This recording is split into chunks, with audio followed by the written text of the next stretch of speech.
A reporter was told the story was wrong, that witnesses had called, that the picture was more complicated. He said it would have ruined the story, so the story ran. It stayed in textbooks for 50 years. A field was built on it. A correction was available in 1964. It was not published.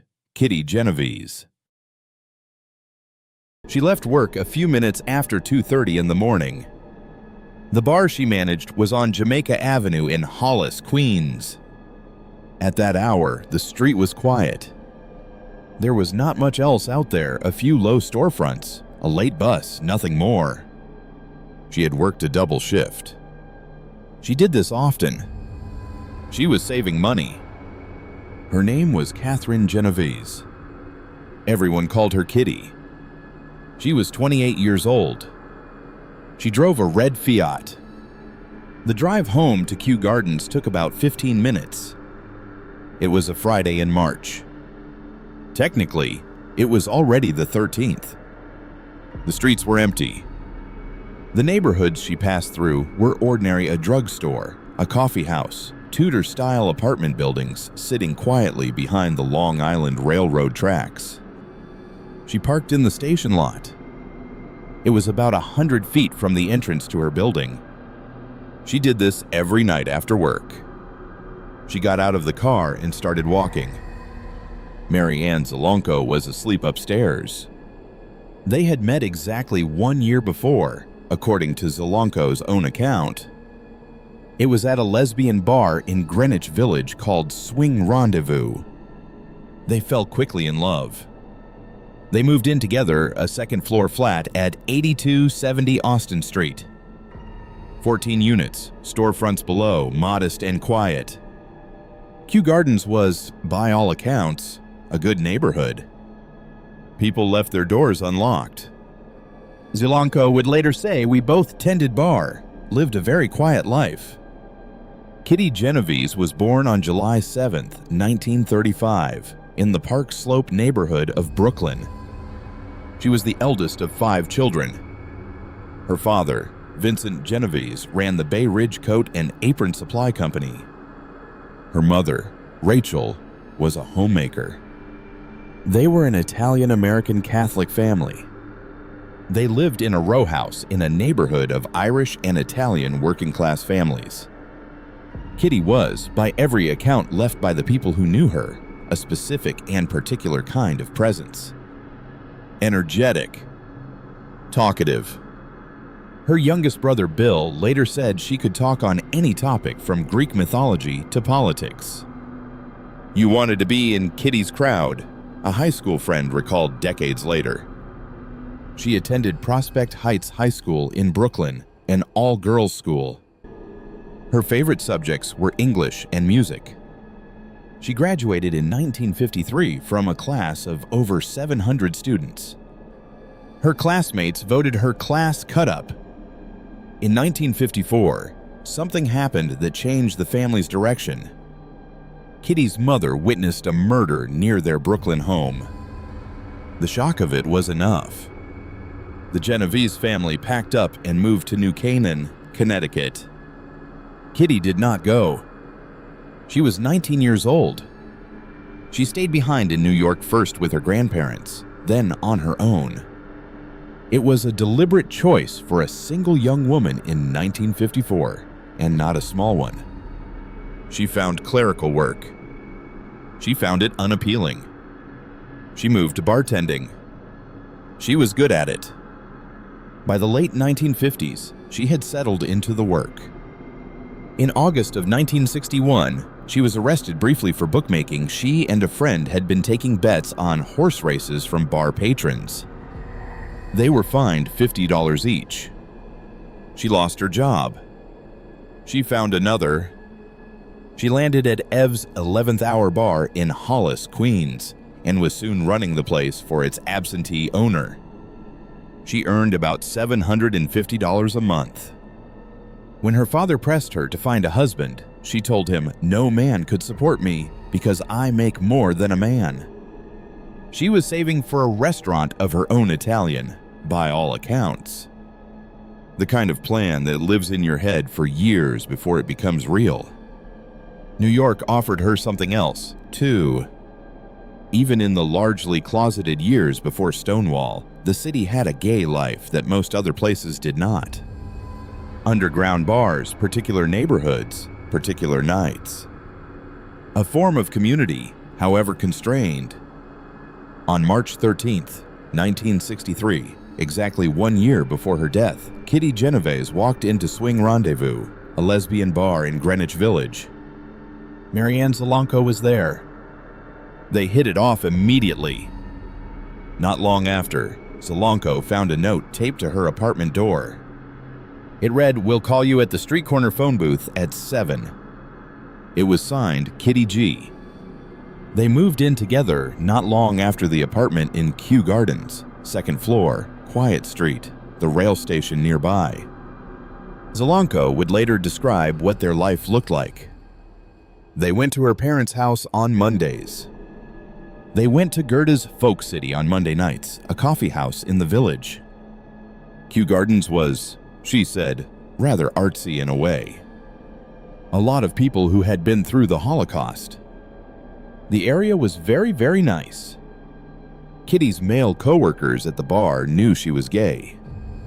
It was not a secret among people close to her. But in 1964, no newspaper would have printed it. It was taboo. It was considered immaterial. It was, in truth, the most intimate fact of her life. On the night of March 12th, going into March 13th, 1964, she finished her shift and drove home to the woman she loved.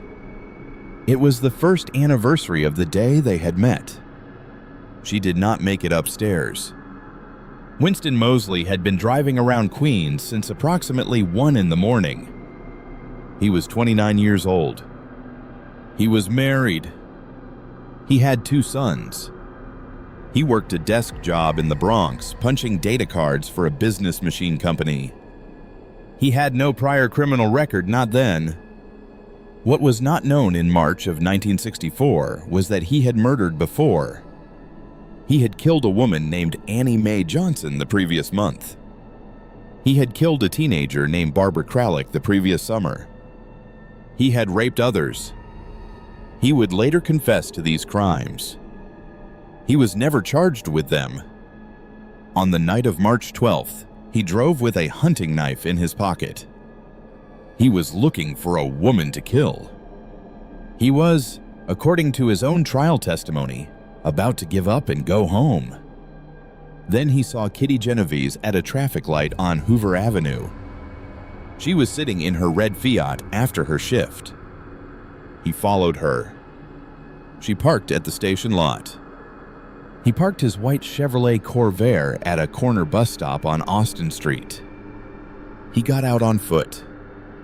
She was walking toward her building when he caught up to her. She ran. He ran after her. He overtook her and stabbed her twice in the back. She cried out loud and clear, in the dark. "Oh my God, he stabbed me! Help me!" A man named Robert Moser heard her from an upper window. He shouted down, "Leave that girl alone." Moseley retreated. Genovese, seriously wounded, got to her feet. Both lungs had been punctured, according to later medical accounts. She moved, staggering, around the side of the building. She made it into the vestibule at the rear entrance. It was a small enclosed space at the bottom of a stairway. It was out of view of Austin Street. Moseley returned to his car. He sat there for approximately 10 minutes. When no police arrived, he went back.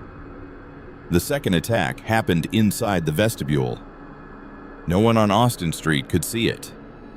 Moseley stabbed her repeatedly. He raped her. He stole $49 from her wallet and left. A neighbor named Sophia Farrar, Kitty's friend, who lived across the hall, had been alerted to what was happening by Carl Ross, another neighbor. She came down the stairs not knowing whether Moseley was still there. She found Genovese on the floor of the vestibule. She held her. She whispered, "Help is on the way." An ambulance arrived at approximately 4:15 in the morning. Kitty Genovese died en route to the hospital. She was 28 years old. Mary Ann Zielonko was woken by a knock on the door. Police had come to tell her that her roommate was dead. That word roommate was the only word available to them, or to anyone, in the public account that followed. What Zielonko was to Kitty, what they were to each other, would not appear in any newspaper. Not in 1964. Not for a long time after. They took her to the station. Detectives John Carroll and Jerry Burns questioned her for 6 hours. The questioning centered on her relationship with Genovese. The nature of it, the details of it. This was, according to accounts documented across multiple sources, the police's preoccupation, the couple's sexuality, as a line of investigation. Zielonko was treated as a suspect. She was 24 years old. She had just been told that the person she loved was dead. She answered their questions for 6 hours. Winston Moseley was arrested 6 days later, on March 19th, in Ozone Park. He was caught removing a television set from a neighbor's house in broad daylight. A detective at the precinct recalled that a white car had been reported near the Genovese scene. He mentioned it to Moseley during questioning. Moseley said nothing. The detective called in the homicide team. Under further questioning, Moseley confessed to the Genovese murder.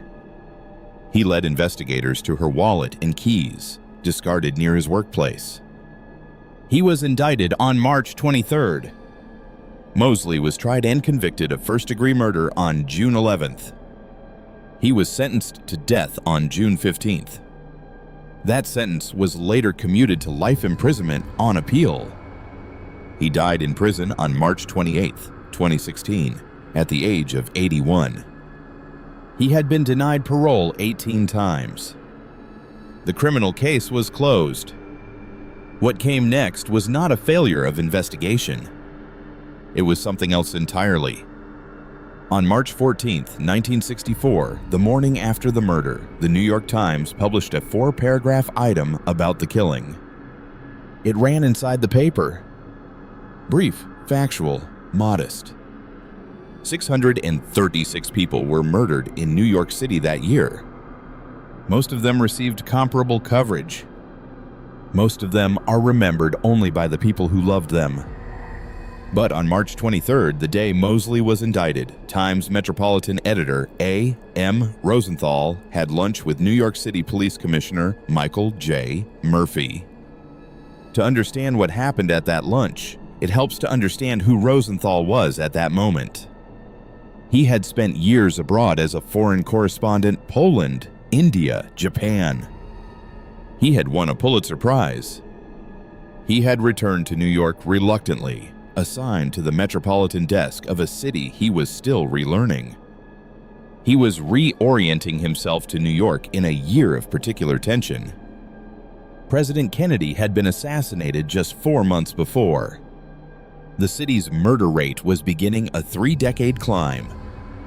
Rosenthal was, by the accounts of those who worked with him, a man of deep convictions and formidable certainty, someone who did not easily separate what he believed to be true from what he could prove.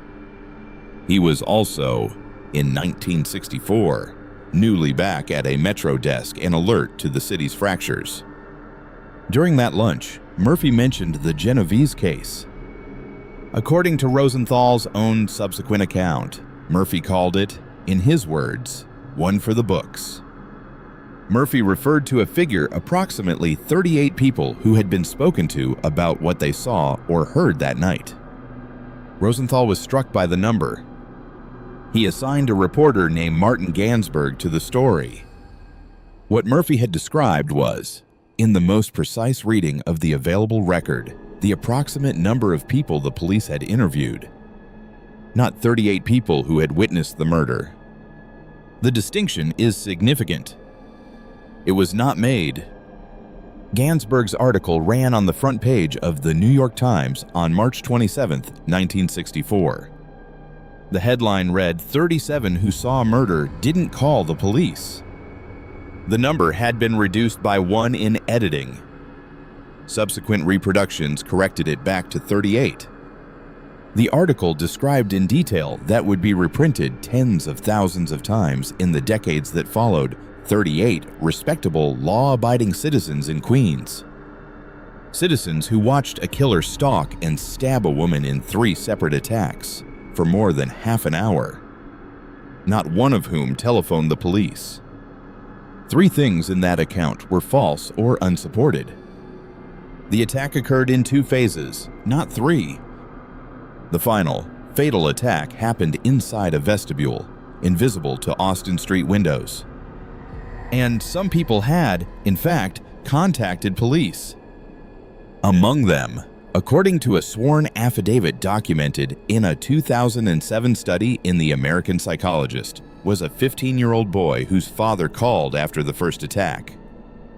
That boy would later become a New York City police officer. His father, he later stated, told investigators if you had come when I called, she would probably still be alive. None of this appeared in Gansberg's article. Within days of publication, a reporter named Danny Meehan at WNBC found the discrepancies. He contacted Gansberg directly.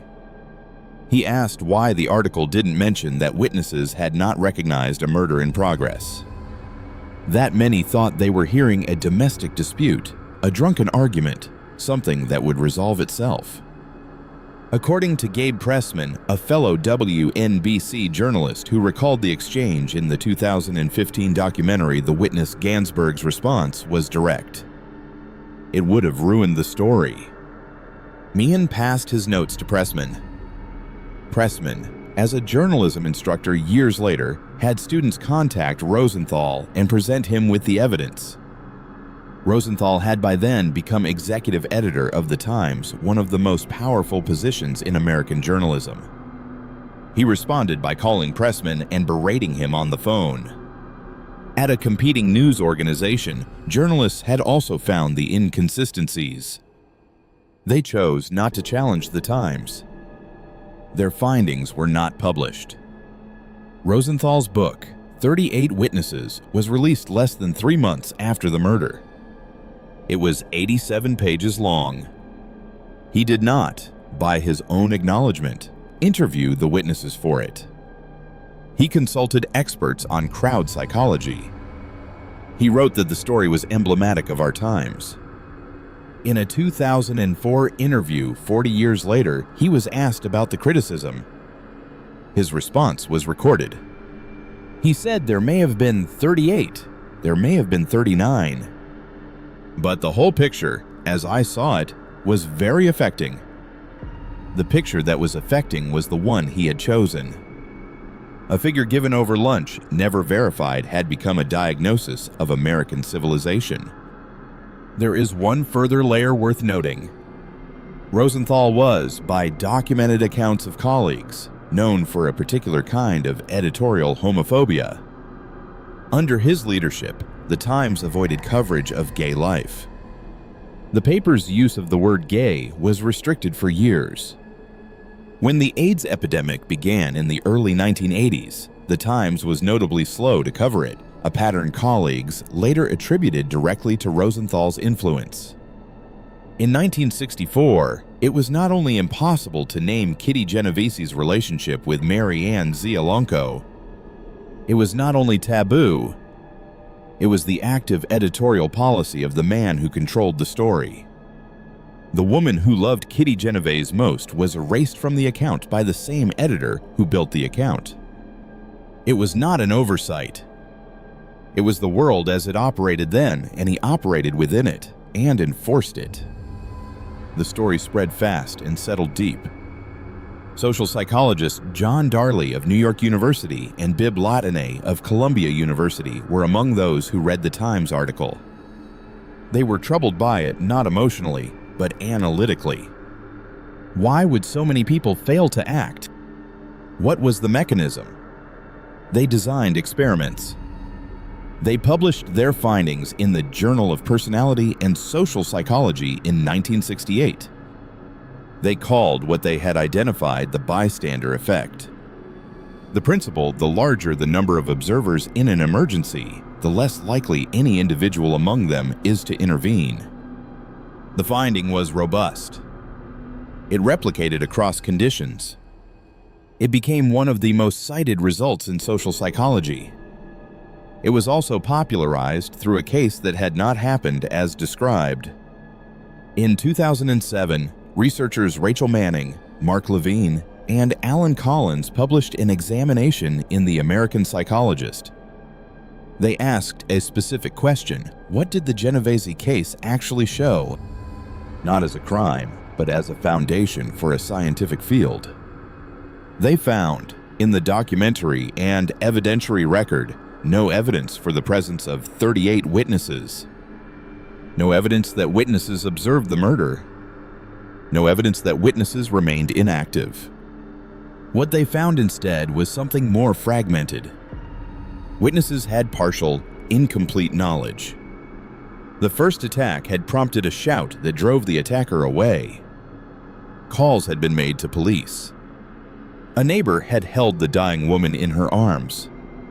None of this was the indifferent mass audience the Times had described. Then the researchers surveyed the 10 most widely used undergraduate psychology textbooks.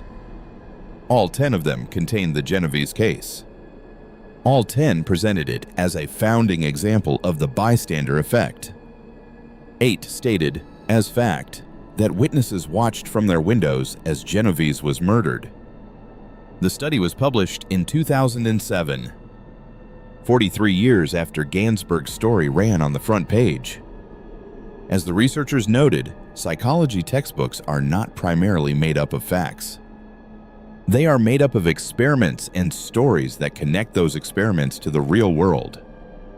Parables, one researcher called them. There is, he observed, a strong incentive not to abandon a compelling story in a textbook even when the story itself is on shaky ground. The Genovese case had become exactly that. Not just a news story, a pedagogical anchor, a usable truth. And for that reason, it resisted correction with a force that had nothing to do with journalism and everything to do with how knowledge is institutionally reproduced. By 2007, the story had also entered policy. The perceived failure of emergency response in the Genovese case had contributed to the development of the 911 emergency call system, implemented nationally in 1968. This was a genuine and consequential change. But it was built on an incomplete understanding. Some calls were made that night in Kew Gardens. What happened to those calls, whether police received them and did not respond, was never formally examined. The story that entered policy was the story of civilian apathy. The question of institutional response was never asked. Efforts at correction came slowly and from the margins. In 2004, journalist Jim Rasenberger published an article in the Times raising questions about the original reporting. The 2007 Manning study documented the evidentiary problems in academic detail. A 2015 study by researcher Richard Griggs found the case still present in introductory psychology textbooks, with many still presenting it as historically accurate. Then came The Witness. The documentary was released in 2015. It was directed by James Solomon and executive produced by William Genovese Kitty's younger brother. Bill Genovese was 16 years old when his sister was killed. He grew up with the Times story as the definitive account. He grew up believing that 38 people had watched his sister die and done nothing. In the years that followed, he would act on that belief. 2 years after Kitty's death, he graduated from high school. The Vietnam War was in full swing. Bill later said he was determined not to be like the 38 witnesses. He enlisted in the Marines. At the age of 19, working as a field intelligence scout 15 miles south of Da Nang, he was caught in a man-detonated booby trap. He lost both his legs above the knee. He spent nearly a year convalescing in hospitals. Decades later, in The Witness, Bill Genovese sat in his wheelchair and said, "I thought I was fighting against apathy." He had enlisted to act where others had not. He had done it because of a story. The story was false. He did not know that until he was in his 60s. The documentary took 11 years to make. It assembled surviving witnesses. It interviewed journalists, including Gabe Pressman, who went on record about what Gansberg had said. It confronted Rosenthal himself on camera. In that footage, Rosenthal did not defend the accuracy of the 38. He did not claim it was true. He said the story had a significant impact on people worldwide. In other words, the end justified the means. The greatest discovery of Bill's investigation, he later said, was Sophia Farrar. He had not known she existed. He had not known that his sister had not died alone. His greatest regret, he said, was that his parents had died before he found out. In 2016, 52 years after the original article, the Times appended an editor's note to Gansberg's story. The paper acknowledged its reporting was flawed. It stated that the account had grossly exaggerated the number of witnesses and what they perceived. It used the word erroneous. Rosenthal had been dead for 10 years. He never saw the correction. None of this reached Marianne Zelonko as a public reckoning. She was not part of the public story. She had never been part of it. In the official record, in the news accounts, in the textbooks, in the decades of discussion about what the case revealed about human nature, she was Kitty's roommate. That was the word. That was the limit of what she was permitted to be. In 2004, 40 years after the murder, she gave her first broadcast interview to Sound Portraits, later produced as an NPR feature. She spoke carefully, in the plain language of someone who has lived a long time with grief that was never publicly acknowledged. She said Kitty was the most wonderful person I've ever met. She said we both tended bar, lived a very quiet life. She said we used to go to her parents' house on Mondays. We used to go to Gerda's Folk City on Monday nights, a coffee house in the village. She said I became very numb. She was so close and I was sleeping, and I didn't know what happened. And that I could have saved her. That's what I really think. Still. She was still thinking it, 60 years later. Because no one had ever told her the whole story. The whole story was she was asleep. The door was unlocked. Kitty had often left it unlocked so Sophia, across the hall, could answer the phone and take messages while Kitty was at work. The two of them had built a small, specific life together in those Tudor apartments in Kew Gardens. The kind of life that works because you know your neighbors. Because you trust the people on your floor. Because you believe that proximity offers some form of protection. That life was real. It preceded the story that replaced it. It was never in the story. Zelonko attended the funeral in New Canaan, Connecticut. By her own account, Kitty's family refused to acknowledge her. The years passed. She reached out to the family. Her calls went unreturned. She died in 2024 at the age of 85. The New York Times noted in its obituary that she had been Kitty's girlfriend. It had taken 60 years for the paper to say so. The fracture in this case is not that 38 people watched a woman die and did nothing. That did not happen. The fracture is this. A police commissioner gave an unverified number to a newspaper editor over lunch. The editor accepted it without checking. A reporter was told by a fellow journalist that the story was inconsistent with the facts, that witnesses had not behaved as described, that calls had been made, that the picture was more complicated than the headline required. He chose the headline. Other journalists who found the same discrepancies chose silence because the institution was the Times. The corrections were available in 1964. They were not published. The editor spent the rest of his life defending the story. He published a book. He called the number approximate. He said the overall picture was affecting. He died in 2006 without retracting. The story entered psychology textbooks. It stayed there for 50 years. It was taught as a founding case study in diffusion of responsibility, in the failure of collective action, in the pathology of urban life. The bystander effect is real. The research that grew from the case is real and has been replicated extensively. But the case itself was not supported by the evidence. A field was shaped, in significant part, by a parable that was chosen because it was affecting, not because it was true. What this cost is not easily calculated. It cost Kitty Genovese her name, which became a symbol for something her neighbors did not actually do. It cost the field of psychology a more accurate understanding of collective behavior in emergencies, one that might have examined the conditions under which groups do help, a question the research tradition was structurally discouraged from asking. It cost the question of police response that night any possibility of examination, because the institutional failure had already been named, and its name was the neighbors.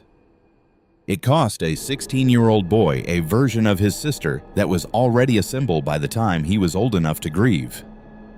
It cost him the knowledge, for decades, that she had not died alone. And it cost Marianne Zelonko 60 years of public recognition of who she was. One thing is not in the textbooks. It did not generate research. It did not enter the vocabulary of social psychology. Sophia Farrar came down the stairs in the dark. She did not know whether the man who had done this was still there. She found Kitty Genovese on the floor of the vestibule. She held her. She whispered that help was coming. She did this because Kitty was her friend, because Kitty was her neighbor, because she was hurt and she needed help. That is the full extent of the explanation available. There is no diffusion of responsibility here. There is no bystander effect. There is only a woman going down the stairs towards someone she loved. Sophia Farrar died in August of 2020. She was 92 years old. She is not in the story the world knows. She was there.